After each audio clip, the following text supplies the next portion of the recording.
Kurutu kakori idwa ng'e gima ne miyo janyuol ne nyal bok janyuol baba uto nok timre kamano. Ok mama we mohero kasruok mag disciplinary go eko. Ni koro ni group moro aneno kisedonje kanyo. Abiro goli e group no. Dong mama we mawacho ipenjiri ni group mane. Nitie wich moro aneno kidonje. Abiro mena goli. Unge wach, wabiro neno.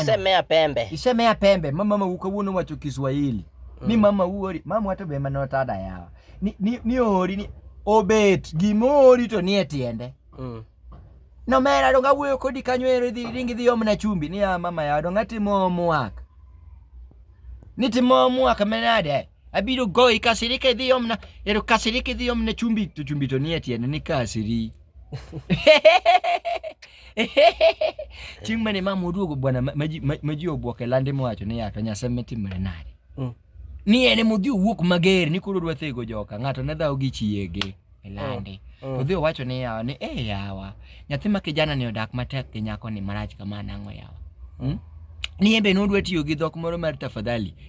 Afadhali nodwa tiyo gi afadhali kar otiyo gi tafadhali. Iwinjo ni ni nyathi ma nyako ni ang'o momiyo dak gi ng'ama dichuo ni to chwanye kama.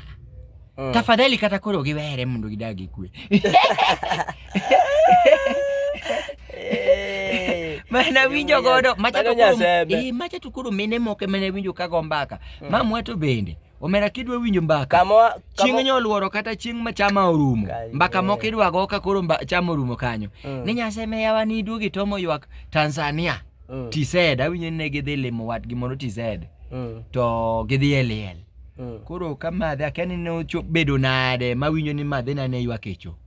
Okeicho etiecho. Ipenje ni ang'o miywago.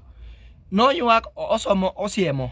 Som kendi mae kamu ketgi ni to ket jomage ni nyithi watna mothoni. No neno kondik dhochoni wana wake. Koro wana wake onegore ni kuro no opunjore Kiswahili moromo. Men kako odhi kocho wacho ni wana wake yani wana dongene mwana. Koro mwana en achiel. Koro kage ng'eny to gin mwana. Dongi timo neno madhena odhi ywak etiecho bwana. Seriously. Igima nogulu chunya Kiswahili mentine okairoga Kiswahili mang'eny. Otherwise idhi nade? Adhi mafine. Bwana nilicheki au